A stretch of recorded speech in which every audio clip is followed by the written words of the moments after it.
இதுவரைக்கும் சந்திராஸ் கிச்சனை சப்ஸ்கிரைப் செய்யாதவர்கள் ரெட் கலர் சப்ஸ்கிரைப் பட்டனை ப்ரெஸ் பண்ணி சப்ஸ்கிரைப் பண்ணிக்கோங்க. கூடவே பக்கத்தில் இருக்கிற பெல் பட்டனை ப்ரெஸ் பண்ணுங்க. எங்களுடைய அப்டேட்ஸ் உடனுக்குடன் உங்களை வந்து சேரும். Hi friends, welcome to Chandra's kitchen. இன்றைக்கி நம்ம ஒரு சுவையான வெண்டைக்காய் பொரியல் எப்படி செய்கிறதுன்னு பார்க்கலாம் வாங்க. இந்த வெண்டைக்காய் பொரியலுக்காக 3லேருந்து 4 ஸ்பூன் அளவுக்கு எண்ணெய் சேர்த்துக்கலாம். எண்ணெய் நல்லா சூடாகட்டும். இப்போ எண்ணெய் நல்லா சூடாகிடுச்சு. நம்ம கொஞ்சம் போல் கடுகுளுந்து சேர்த்துக்கலாம். கடுகுளுந்து நல்லா பொரிஞ்சிடுச்சு. 1 ஸ்பூன் போல் கடலைப்பருப்பு சேர்த்துக்கலாம். 1 ஸ்பூன் போல் வேர்க்கடலை பருப்பு சேர்த்துக்கலாம். 1/4 ஸ்பூன் போல் சீரகம் சேர்த்துக்கலாம். சேர்த்துட்டு இதை லைட்டாக வதக்கிடுங்க.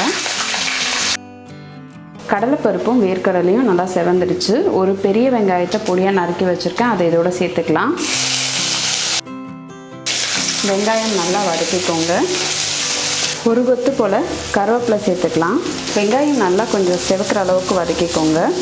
இப்போ வெங்காயம் ஓரளவுக்கு நல்லா செவந்துடுச்சு. இப்போ ஒரு சின்ன சைஸ் தக்காளியை வந்து பொடியாக நறுக்கி வச்சுருக்கேன், அதை இதோட சேர்த்துக்கலாம்.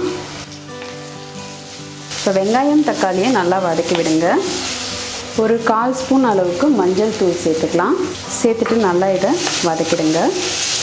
இப்போ வெங்காயம் தக்காளி நல்லா வதங்கிடுச்சு. நான் ஒரு 150 கிராம் அளவுக்கு வெண்டைக்காவை வந்து பொடியாக நறுக்கி வச்சுருக்கேன், அதை இதோட சேர்த்துக்கலாம்.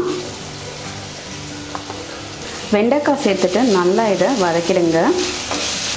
வெண்டைக்காயில் நம்ம தண்ணி சேர்க்கக்கூடாது. இந்த பிசுப்பு தன்மைலாம் நல்லா போகிற அளவுக்கு இதை வதக்கி விடணும்.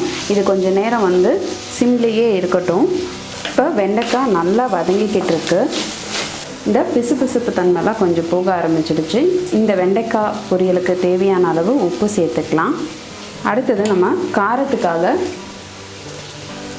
2 ஸ்பூன் அளவுக்கு குழம்பு மிளகாய் தூள் சேர்த்துக்கலாம். சேர்த்துட்டு நல்லா இதை வதக்கிடுங்க. இப்போ நம்ம மிளகாய் தூள் சேர்த்து நல்லா கலந்துட்டோம். வெண்டைக்காய் வந்து பார்த்திங்கன்னா இந்த மசாலாவோடு சேர்ந்து நல்லா வதங்கணும். அதனால் வந்து கொஞ்சம் நேரம் இதை நம்ம மூடி வச்சிடலாம்.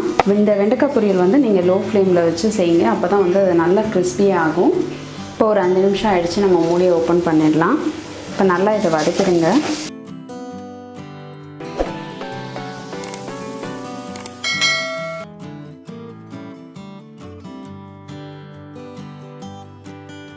இப்போ நீங்கள் பார்த்தீங்கனாலே தெரியும், இந்த வெண்டைக்காயில் எந்த ஒரு வழுவழுப்பு தன்மையும் இல்லை. நல்லா வந்து இது வதங்கிக்கிட்டு இருக்கு. இது இன்னும் கொஞ்சம் நேரம் இந்த மசாலா சேர்கிற அளவுக்கு இருக்கட்டும். இப்போ ஒரு 2 நிமிஷம் ஆயிடுச்சு, நம்ம இதை ஓப்பன் பண்ணிடலாம். இப்போ நல்லா வந்து வெண்டைக்காய் வதங்கிடுச்சு. இப்போ நம்ம ஃபைனலாக வந்து கொஞ்சம் போல் தேங்காவை வந்து நான் துருகி வச்சுருக்கேன். இது வந்து ஒரு 1/4 மூடி அளவுக்கு தேங்காய். இதை வந்து நம்ம இதோட சேர்த்துடலாம். இப்போ தேங்காய் சேர்த்துட்டு நல்லா இதை கலந்துடலாம்.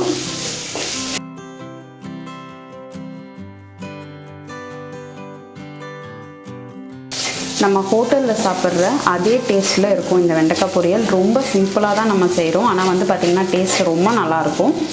ஒரு 2 கொத்து போல் கருவேப்பிலை சேர்த்துக்கலாம்.